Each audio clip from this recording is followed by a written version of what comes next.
राधे राधे।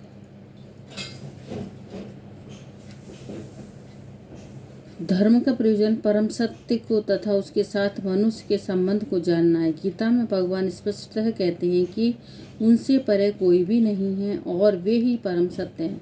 मनुष्य जीवन का सुसंकृत रूप सर्वशक्तिमान परम सत्य श्री भगवान कृष्ण के साथ मनुष्य की विस्मृत भावना को जागृत करने के लिए मिला है। जो इस सुअवसर को हाथ से जाने देता है वही नराधम है। शास्त्रों से पता चलता है कि जब बालक माँ के गर्भ में अत्यंत असहाय रहता है तो वह अपने उद्धार के लिए प्रार्थना करता है और वचन देता है कि गर्भ से बाहर आते ही वह केवल भगवान की पूजा करेगा। संकट के समय ईश्वर का स्मरण प्रत्येक जीव का स्वभाव है, क्योंकि वह ईश्वर के साथ सदा से संबंधित रहता है। किंतु उद्धार के बाद बालक जन्म पीड़ा को भी उसी के साथ अपने उद्धारक को भी भूल जाता है, क्योंकि वह माया के वशीभूत हो जाता है।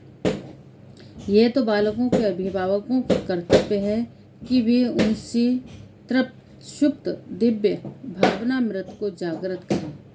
वर्णाश्रम पद्धति में मनुस्मृति के अनुसार इस भावनामृत को जागृत करने के उद्देश्य से 10 शुद्धि संस्कारों का विधान है, जो धर्म का पथ प्रदर्शन करते हैं। किंतु अब विश्व के किसी भाग में किसी भी विधि का दृढ़तापूर्वक पालन नहीं होता और फलस्वरूप 99.9% जनसंख्या नराधम है। जब सारी जनसंख्या नराधम हो जाती है तो स्वाभाविक है कि उसकी सारी तथाकथित शिक्षा भौतिक प्रकृति की सर्वसमर्थ शक्ति द्वारा व्यर्थ कर दी जाती। गीता के अनुसार विद्वान पुरुष वही है जो एक ब्राह्मण, कुत्ता, गाय, हाथी तथा चांडाल को समान दृष्टि से देखता है।